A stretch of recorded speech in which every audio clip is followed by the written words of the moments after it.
दुनिया का सबसे खतरनाक नंबर है 99। सब वो एक नंबर की तलाश में हैं जो उन्हें 100 तक पहुंचा दे। आप लोग सोचोगे कि मैं 99 की बात क्यों कर रहा हूं, क्योंकि आज हम बात करेंगे एक ऐसे एक्शन एडवेंचर ग्राफिक नॉवल के बारे में जिसका नाम है पिंटू एंड हिज 99 फ्रेंड्स। बाप रे, 99 फ्रेंड्स? इम्पॉसिबल, मैं नहीं मानती। मान ना मान, पिंटू ही है आज के शो का मेहमान। जब गोइंग टू स्कूल की रिसर्च टीम ने रिसर्च की इस एडवेंचर नॉवेल के लिए और उनकी समस्याओं को सुन रहे थे वो, तभी उनकी मुलाकात हुई पिंटू से, जिसने बताया कि उसके पास 99 दोस्त हैं। लोगों से बात करके पता चला कि ये बात 16 आने सच है भाई। इंटरेस्टिंग। एक मिनट, तुम जिस तरह से जा रहे हो ना, मुझे भविष्यवाणी करने दो। हाँ बताओ। गोइंग टू स्कूल की टीम को उसकी कहानी इतनी पसंद आई और उन्होंने पिंटू से पूछा कि तुमने 99 फ्रेंड्स कैसे बनाए। हाँ बिल्कुल, यही पूछा, इसमें सोचने की क्या बात थी। पिंटू ने बताया कि उसको लोगों की मदद करना बहुत ज्यादा पसंद है। वो रोजाना की जिंदगी में किसी ना किसी की मदद जरूर कर देता था। कभी बुजुर्गों को रास्ता क्रॉस करवाना, कभी उनका भारी सब्जी का थैला उठाना, कभी बच्चों को बाहर पार्क में खिलवाने ले जाना। समाज के हर हिस्से में पिंटू ने अपने दोस्त बनाए। फिर इस कहानी में आया ट्विस्ट और पिंटू ने कहा बोथ साइड वॉल। अरे ब्रेक क्यों लगाया? बोथ साइड वॉल, इसका मतलब क्या? मैं समझी नहीं। मैं बताता हूं। पिंटू जिस गली में रहता था वहां एक दिन भयंकर आग लग गई, जिसको लेकर दो समुदायों के बीच झगड़ा शुरू हो गया। सब लोग एक दूसरे को आग का जिम्मेदार मान रहे थे। इस झगड़े को खत्म करने के लिए सरकार ने उन दोनों समुदायों के बीच एक दीवार खड़ी कर दी। तो ये है पिंटू की कहानी। पिंटू एक ऐसा लड़का था जिसने ये शब्द कभी सुने ही नहीं थे। समस्या का समाधान करने वाला, उद्यमी, टीम वर्क, नेतृत्व, सामाजिक नेटवर्क आदि। लेकिन अनजाने में वो ये सब ऐसे ही कर रहा था। चलो देखते हैं पिंटू की कहानी का ट्रेलर। बड़े शहरों में छोटे की एंट्री, झुग्गी झोपड़ी, चोरी चकारी, हाथापाई। यहाँ पे सब इतना गंदा है, कोई कुछ करता क्यों नहीं? तभी आया एक आइडिया। ये कचरे का ढेर नहीं, सोने की खान है। अब चाकरी नहीं करनी मामू, बिजनेस करूंगा।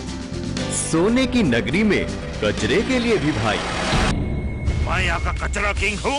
अभी तो सिर्फ कचरा उठाया है राजन, इसके बाद तेरी बारी। और तब भी एक सस्टेनेबल स्टार्टअप फंड का आइडिया हुआ करता था, जहां हमारे युवा अपने आइडिया पिच करके फंडिंग पा सकते थे। चलिए आज उसी पुराने पिच को वीडियो के जरिए देखकर जानते हैं कि आज के दौर में इसका चलन होना मुमकिन है भी या नहीं।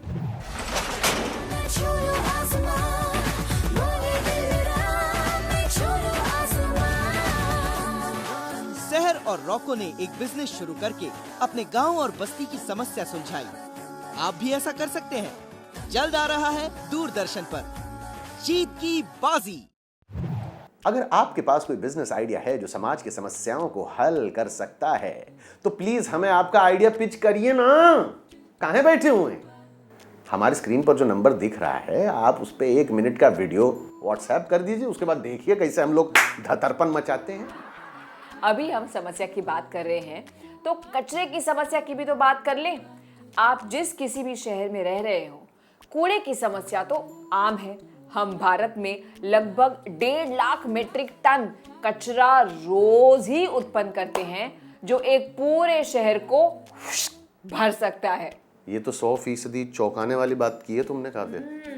लेकिन मुझे चाहिए जीरो वेस्ट पॉलिसी, बिल्कुल इन उद्यमी जैसे।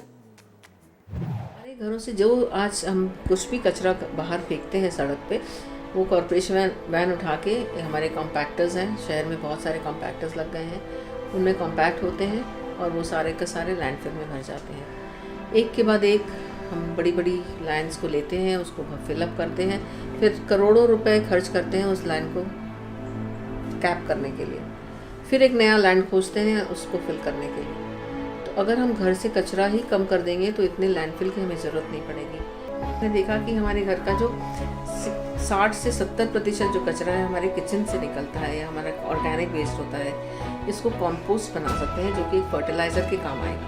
ऐसी एक मैं जगह क्रिएट करूं जहां से लोग सामान खरीदें और उनके घर में कचरा ना जाए। कि जो हमारे स्टोर में दाल वगैरह मिलती है, दाल चावल चीनी ये सब मिलता है, हम कहते हैं कि लोगों को अपने डब्बे ले आओ और डब्बों में भर के ले जाओ। तो हम ना पेपर पैकेजिंग देंगे आपको और ना ही हम प्लास्टिक देंगे। तो इस तरह से हमारी जो ग्रोसरीज हैं वो डिफरेंट है और बाकी जो सामान हमारे स्टोर में मिलता है वो सब रीयूजेबल मिलता है। जैसे क्लॉथ बैग्स मिलते हैं, क्लॉथ सैनिटरी नैपकिन्स मिलते हैं, बेबी डायपर्स मिलते हैं, सब रीयूजेबल हैं, कुछ भी यूज़ एंड थ्रो नहीं मिलता।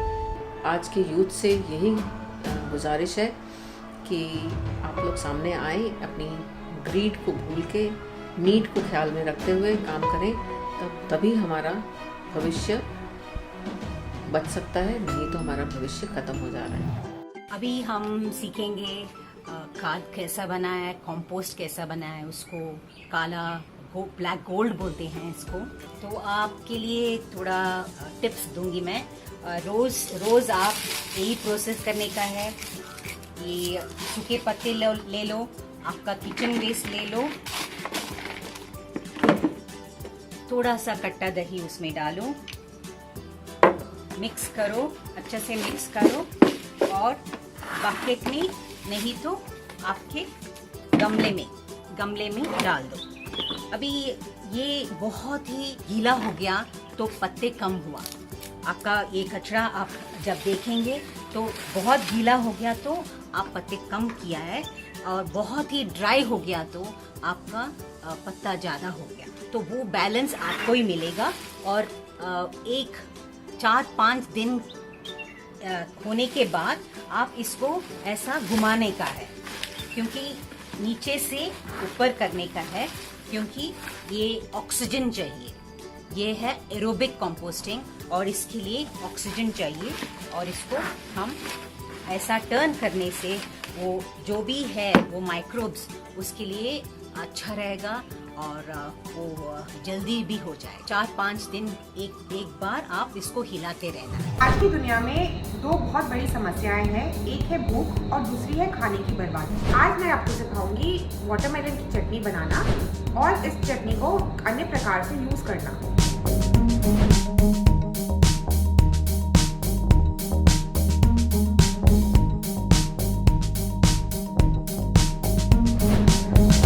किसी भी चीज़ का छिलका इस्तेमाल करने से पहले बेहतरीन यही रहता है कि हम इसे अच्छे से धो लें और कभी कभी सिरके वाले पानी से धोना ही सबसे बेहतरीन रहता है। मैं अभी इस तरबूज के छिलके को पतला पतला काटूंगी।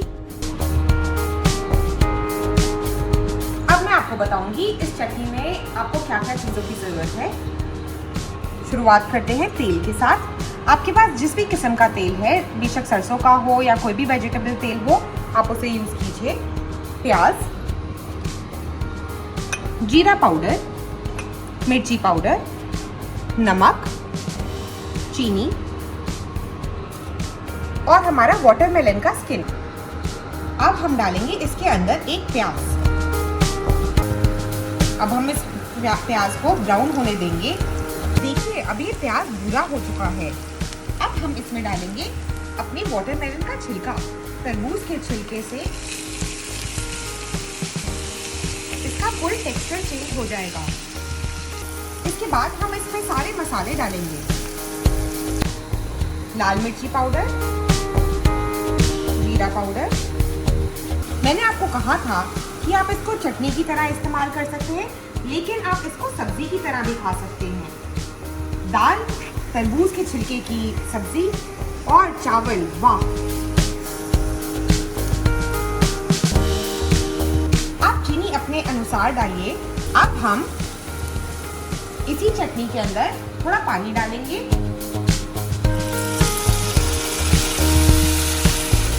और इसे गाढ़ा होने देंगे। और आपको अपना कुकिंग टाइम और कम करना है तो इसे कवर कर लीजिए।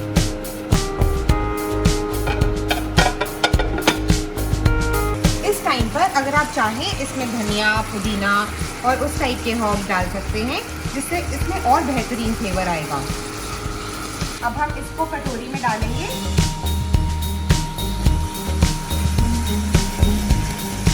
अब हम इसमें थोड़ी सी कलौंजी डालेंगे,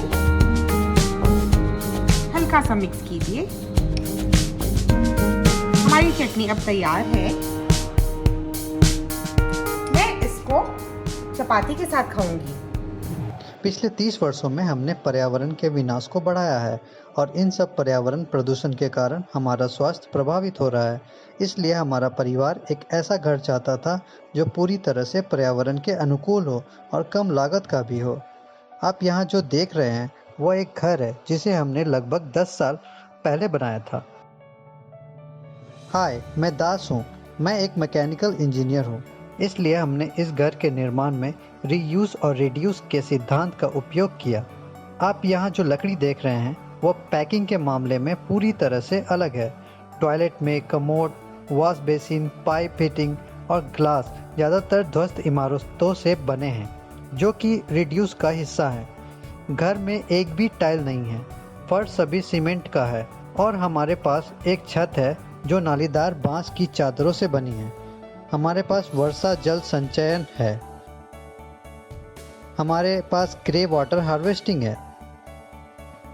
मेरा वाहन पिछले 20 वर्षों से एक साइकिल है। मेरा कार्यालय जयनगर में है, यानी 13 किलोमीटर दूर। हर रोज़ साइकिल पर 26 किलोमीटर जाता हूँ। इसके अलावा मैं सार्वजनिक परिवहन का उपयोग करता हूँ। इस घर को बनाने में हमें लगभग 7 महीने लगे। इसने बनने में लगभग 1/3 समय लिया और लागत का 1/3 भी लगा। यह पारंपरिक तकनीक नहीं है। हमें एक ही चीज़ के निर्माण के लिए नए तरीकों का पता लगाना होगा। जैसे कि सभी कहते हैं, पर्यावरण के अनुकूल रहने के लिए हमारे पास 3 R हैं: रिसाइकल, रिड्यूस और रीयूज़ करना। हमें चौथा R मिला है जो कि रीथिंक है। वाह, मुझे ये जानकर खुशी हुई कि लोग जीरो वेस्ट पॉलिसी अपना रहे हैं। ये हमारे समाज के लिए बहुत अच्छी खबर है। चलिए एक बार फिर चलते हैं पिंटू की कहानी की तरफ, जो एहसास दिलाती है समाज के प्रति हमारी जिम्मेदारी को। आज के सोशल मीडिया के दौर में हमें अपनी बात एकदम जिम्मेदारी से रखनी चाहिए ताकि हमारी बात से किसी को ठेस ना पहुंचे और समाज की एकता बनी रहे। कोई भी आर्टिकल ऑनलाइन शेयर करने से पहले 10 बार अच्छी तरह से उसकी पड़ताल करें, उसकी जांच करें। ऐसा ना हो कि आपने फेक न्यूज़ शेयर कर दी जो नफरत फैलाने का जरिया बन रही है। अरे गूगल जनरेशन है, कम से कम ढूंढ लो थोड़ा सा उसके बारे में। किसी को भी ईमेल लिखते वक्त अपने शब्दों का चयन ध्यान से करें। पढ़ने वाले को ऐसा ना लगे कि आपने उनके लिए अनाप शनाप लिख दिया हो। कभी कभी हम गुस्से में ऐसा कुछ लिख देते हैं जिसको लेकर हम बाद में बड़े पछताते हैं। कुछ बातें ईमेल में नहीं, फोन पर बतानी चाहिए। बात करना बहुत अच्छा है, जैसे कि मैं और तुम करते हैं। ये कम्युनिकेशन का फंडा ना, ये मुझे बहुत अच्छे से पता है क्योंकि मैं खुद एक काउंसलर हूँ। तो मुझे पता है ये कि जब लोग ठीक से कम्युनिकेट नहीं करते या बात नहीं करते तो कितनी बड़ी बड़ी मिसअंडरस्टैंडिंग्स खड़ी हो जाती है, दरार पड़ जाती है रिलेशनशिप्स में, और फिर हम सालों तक उन दरारों को भरने की कोशिश करते रहते हैं और दरार बड़ी ही होती रहती है ना। मैं एक काउंसलर नहीं हूं, लेकिन बात करने के बिजनेस में हूं। रेडियो जॉकी हूं, एक्टर हूं, लेकिन मुझे भी लगता है कि इंसानों का आपस में बात करना और सही तरीके से करना बहुत ज्यादा जरूरी है। लेकिन बात करते वक्त ध्यान रहे कि हम सही सेंसिबल बात कर रहे हैं, नॉनसेंसिकल बात नहीं कर रहे। जब भी किसी को दुखदायक खबर देनी हो तो मैसेज करके नहीं, कॉल या फिर मिल के बताना चाहिए। अगर किसी से काम के सिलसिले में बात करनी हो तो 9 से 5 के बीच में उनकी प्राइवेसी को रिस्पेक्ट करके कम्युनिकेट करना चाहिए। सोमवार से शुक्रवार के बीच बात करनी चाहिए। वीकेंड्स के दिन किसी को ऐसे ही डिस्टर्ब नहीं करना चाहिए। जी बिल्कुल। शनिवार रात 10 बजे या फिर रविवार को किसी को काम के लिए मैसेज या कॉल करना ये अच्छी बात नहीं है। सब लोगों की अपनी निजी जिंदगी भी होती है, आपको उसका भी रिस्पेक्ट करना चाहिए। काम के अलावा भी उनकी जिंदगी है, जीना भी बहुत ज्यादा जरूरी है। अगर कोई अर्जेंट बात भी करनी है ना तो सोमवार तक रुक जाओ, तब तक तुम भी अपने आसपास के लोगों या दोस्तों से मिल लो, टाइम पास कर लो, अनवाइंड कर लो, मूवी देख लो, फुटबॉल खेल लो, जो तुम्हारी मर्जी चाहे कर लो, लेकिन शांत रहो थोड़ा, या समाज के लिए कुछ करो जैसे अपना पिंटू करता था। हम इंसानों को कोई भी प्रसंग में रिएक्ट और ओवर रिएक्ट करने की आदत है। मैं तो बोलता हूं अपने दिमाग में शांति बनाए रखें और सकारात्मक सोच रखें, वो ज्यादा जरूरी है। जैसे कि पिंटू, जिसके दीवार के दोनों साइड दोस्त थे, वो उन सब के साथ फुटबॉल खेलता है। एक दिन खेलते खेलते जब उनका बॉल कूड़े के ढेर में गिर जाता है तो पिंटू को आइडिया आया, क्यों ना मैं अपने दोस्तों की मदद से गार्बेज रिसाइकलिंग का बिजनेस शुरू करूं,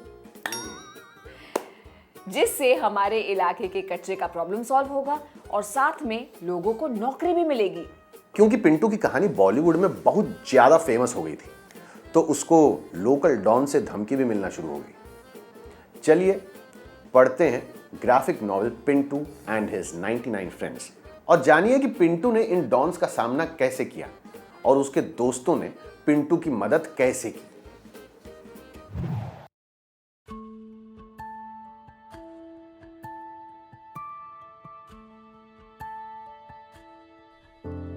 दोस्तों, क्यों ना एक फुटबॉल मैच हो जाए?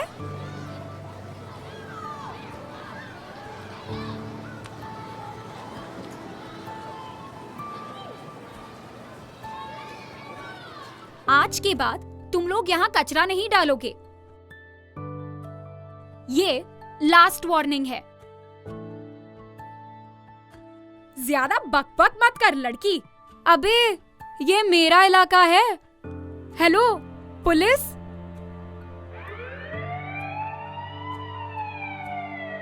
तुमने मुझे बुलाकर बहुत अच्छा काम किया पिंटू, गुड जॉब। आसपास इतना कचरा है और खेलने के लिए प्लेग्राउंड भी नहीं है। मेरी सबसे बड़ी ताकत मेरे दोस्त ही है। मेरे सारे दोस्तों का स्वागत है। आओ इसे साफ करके खेलने लायक बनाएं। और ऐसे पिंटू ने इलाका भी साफ किया और कचरा बेचकर पैसे भी कमाए। छोटी शुरुआत की, लेकिन एंटरप्रेन्योर बनकर अपनी सारी प्रॉब्लम्स सॉल्व कर ली। जिस तरह से गोइंग टू स्कूल की रिसर्च टीम ने पिंटू की कहानी बताई है, बहुत ज़्यादा इंटरेस्टिंग तो है ही, लेकिन साथ साथ एंगेजिंग भी है और इंस्पायरिंग भी है। प्रोत्साहन हम सबको देती है। क्या बात? सच कहा तुमने केतन। पिंटू हमें सबक सिखाता है कि संचार सफलता की कुंजी है। अब ना कुछ युवाओं द्वारा भेजे गए सवालों को सुनने का समय आ गया है। Hello DIY youth school show, मेरा नाम रामा किशन राम है। मैं क्लास 12 का स्टूडेंट हूँ और मैं किशनगंज से। मैं आपसे ये जानना चाहता हूँ कि हमारा समाज जो है वो कचरा तो फैलाता है, पर कचरा उठाते समय असमर्थता दिखाता है, ऐसा क्यों? रामा, आपका प्रश्न बहुत महत्वपूर्ण है। मैं भी हर समय ये देखता हूँ, लोग इतनी आसानी से हर जगह अपना कचरा क्यों फेंकते हैं, ये मुझे आज तक नहीं पता चला, लेकिन फिर से उसे साफ भी नहीं करना चाहते। मैं आपको, हमारे युवा दर्शकों को चुनौती देता हूं, चैलेंज, कि आप इसका हल निकालें।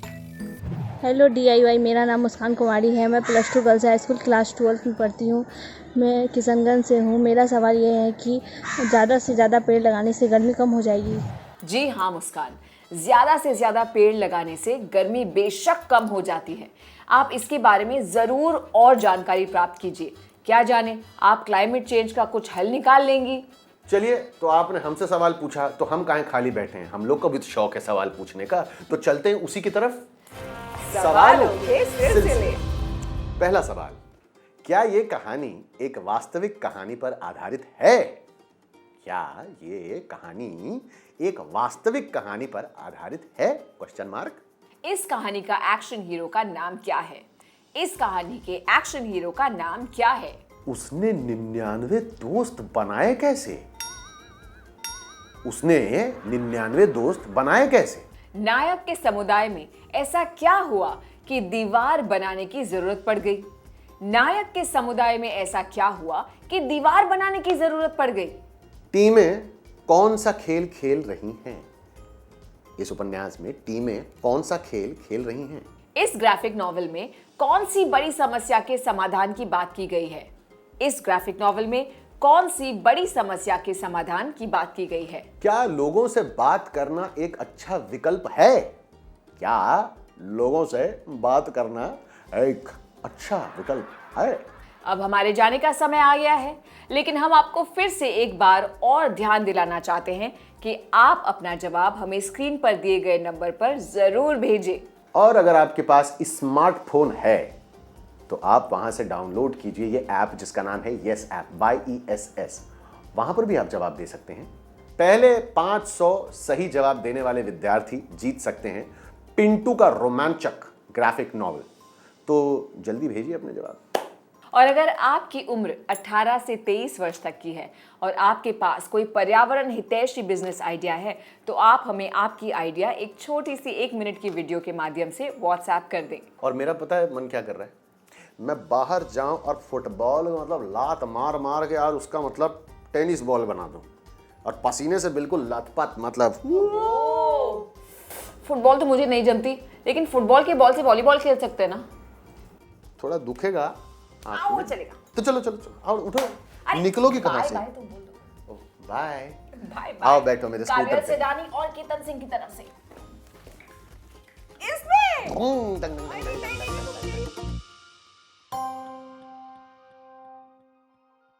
यार केतन, हाँ जब तुम छोटे थे ना तब तुम्हें क्या करना था? जब मैं छोटा था ना मेरा बड़ा मन था कि मैं बड़ा हो जाऊंगा तो मौत के कुएं में मोटरसाइकिल चलाऊंगा। हैं? फिर क्या हुआ?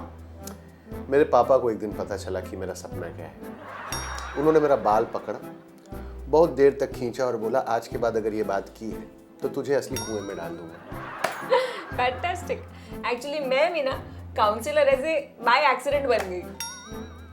ट्रक ने ठोका था? अरे ऐसा एक्सीडेंट नहीं बाबा, मतलब बनते बनते बन गई। कोई प्लानिंग नहीं थी। अब मुझे ऐसा होता है कि यार अगर कॉलेज में पता होता कि काउंसलर बनना है तो उसकी पढ़ाई कर लेते, मेरे कितने सारे साल बच जाते। तो यही बात करने वाले हमारे शो में। ये जो करियर काउंसलिंग होती है ना, क्यों जरूरी है, उसके वजह से आपको कितने फायदे होते हैं, उसका महत्व क्या है, जानेंगे हमारे शो में जिसका नाम है द युवा उद्यम कौशल शो। मैं हूँ काव्या सिदानी। मैं हूँ काबिल सिदानी। नहीं, मैं तो केतन सिंह हूँ।